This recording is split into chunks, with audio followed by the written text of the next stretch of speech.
Good evening, friends.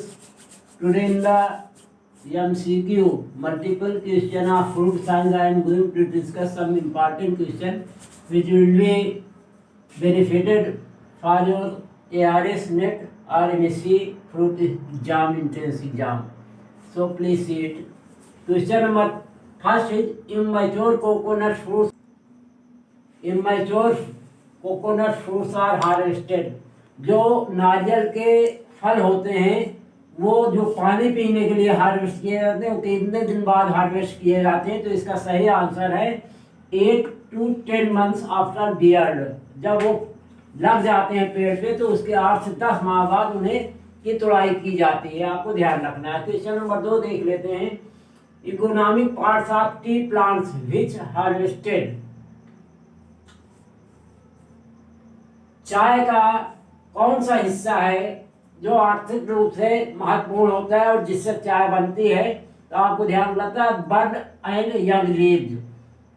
जो चाय के पेड़ की कली होती है और नई ताजी पत्तियां होती है उनको हार्वेस्ट करके और फिर उसकी क्यूरिंग की जाती है, क्योर्ड किया जाता है, तब वो आपको चाय पत्ती के रूप में उपलब्ध होती है। तो आपको ध्यान रखना आर्थिक जो भाग है टी प्लांट का वो बड एंड यंग लीव्स है। नेक्स्ट क्वेश्चन देख लेते हैं। Question number 3, areca nut varieties are. Areca nut या सुपारी की प्रजातियां कौन कौन सी हैं? आपको ध्यान रखना है मंगला, सुमंगला एंड श्रीमंगला। कहीं पे भी आए तो आप ध्यान रखिएगा एरेका नट की वेराइटीज हैं Mangala, Sumangala and Shrimangala. Next question देख लेते हैं। Type of inflorescence in grape. अंगूर में किस तरह का पुष्पक्रम पाया जाता है? इन्फ्लोरेसेंस में पुष्पक्रम किस तरह का पाया जाता है? तो ध्यान रखना पैनकिल होता है, नुकीला होता है पुष्पक्रम इसका। जो टाइप ऑफ इन्फ्लोरेसेंस है ग्रेप में, अंगूर में, वो पैनकिल है। नेक्स्ट क्वेश्चन देख लेते हैं। टाइप ऑफ सेल्फ इनकम्पैटिबिलिटी इन लोकार्ड। लोकार्ड एक सब ट्रॉपिकल फ्रूट है, आप लोग जानते हैं। Though it is belong to family Rosaceae, but it is come under the climatic condition subtropical। इसमें जो इनकम्पैटिबिलिटी पाई जाती है वो गैमेटोफाइटिक टाइप की पाई जाती है। दो तरह की इनकम्पैटिबिलिटी होती हैं, एक होती है स्पेरोफाइटिक एंड दूसरी होती है गैमेटोफाइटिक। तो इसमें गैमेटोफाइटिक पाई जाती है लोकार्ड में। नेक्स्ट क्वेश्चन देख लेते हैं। Question number 6, origin of custard apple जो सीताफल होता है इसका बोटैनिकल नेम है Annona squamosa, belong to family. I think मुझे क्लियर नहीं है इसका फैमिली का। तो कस्टर्ड एप्पल जो है उसका सही जो है ये इसकी ओरिजिन है ट्रॉपिकल अमेरिका कस्टर्ड एप्पल की। इसका क्रोमोसोम में जो है 14 होता है। आप क्रोमोसोम नंबर ही पूछा जाता है गुणसूत्रों की संख्या, तो इसका जो सोमैटिक क्रोमोसोम नंबर है वो 14 है, आपको ध्यान रखना। वो भी पूछा जाता है 14 इसका somatic chromosome number. Highly said tolerant fruit crop. ऐसा फल जो ज्यादातर मोस्टली सेड टोलरेंट छाया में अच्छा फल का फूलता है वो है कैरम्बोला या 5 कॉर्नर फ्रूट भी इसे कहते हैं कैरम्बोला, आपको ध्यान रखना है। बिलोंग टू फैमिली आर्जिडाएसी। नेक्स्ट क्वेश्चन देख लेते हैं। Which system of planting use in high density planting in Amrapali. Amrapali एक मैंगो की वैरायटी होती है जो कि हाई डेंसिटी प्लांटिंग में बहुत बढ़िया हो जाती है, लेकिन ये किस सिस्टम से इसका प्लांटिंग की जाती है? आपको ध्यान रखना है ट्रेंगुलर मेथड इसमें अडॉप्ट किया जाता है। त्रिभुजाकार विधि जो होती है प्लांटिंग को अडॉप्ट की जाती है आम्रपाली मैंगो के प्लांटेशन में। नेक्स्ट क्वेश्चन देख लेते हैं। Type of apomixis in citrus. Citrus में जो एपोमिक्सिस है, एपोमिक्सिस में एक तरीके की वेजिटेटिव प्रोपगेशन का ही रूप है, बट इसमें आपको मैनुअली न करके प्रोपगेशन ऑटोमेटिक होता है। तो किस टाइप से होता है ये है इसका आंसर है नॉन रिकरेंट एपोमिक्सिस पाई जाती है सिट्रस में। नेक्स्ट क्वेश्चन देख लेते हैं। Commercial method of bael propagation. Bael का जो बोटैनिकल नेम है वो ईगल मार्मिलेस है और बेल के में क्रोमोसोम नंबर 18 पाई जाती है, भी ध्यान रखना है आपको। इंडियन ओरिजिन का फल है ये और इसकी जो प्रोपगेशन है प्रसारण वो पैच बडिंग द्वारा की जाती है। आपको ध्यान रखना, बडिंग और स्पेशली पैच बडिंग से बेल का प्रसारण होता है। नेक्स्ट क्वेश्चन देख लेते हैं, dwarf cultivator of peach. Peach जो है इसकी जो बौनी प्रजाति है वो कौन सी है? रेड हीवेन है इसकी। रेड हीवेन जो है ये बौनी प्रजाति है पीच की, आपको ध्यान रखना है। ये अक्सर पूछा जाता है ड्वार्फ वैरायटी ऑफ पीच, तो आपको ध्यान रखना है Red Haven is the dwarf variety of या cultivator of peach. Next question देख लेते हैं, नगेट इज ड्वार्फ कल्टीवेटर।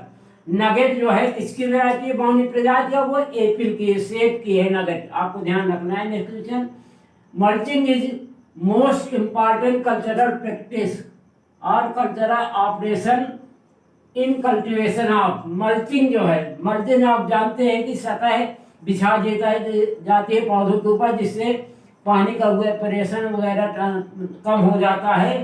तो ऐसी मल्चिंग जो है वो किस फल की खेती में विशेष रूप से एसेंशियल है, आवश्यक है? तो ये स्ट्रॉबेरी में ऑक्टाप्लॉइड है, ये इसका पॉलीप्लाइडिव लेवल जो है ऑक्टाप्लॉइड है स्ट्रॉबेरी का।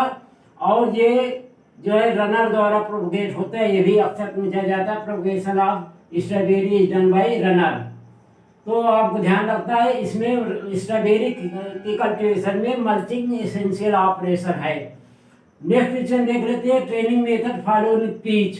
पीच में सधाई का कौन सा तरीका अडॉप्ट किया जाता है? तो ये है ओपन सेंटर।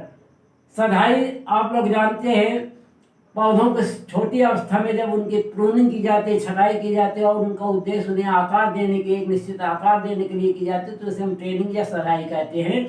और इसके कई तरीके होते हैं, जैसे central leader system, open centre system leader और मॉडिफाइड लीडर सिस्टम। तो इसमें जो पीच में अडॉप्ट किया जाता है वो ओपन सेंटर सिस्टम अडॉप्ट किया जाता है। नेक्स्ट क्वेश्चन देख लेते हैं, fruit crop resistant to manganese deficiency.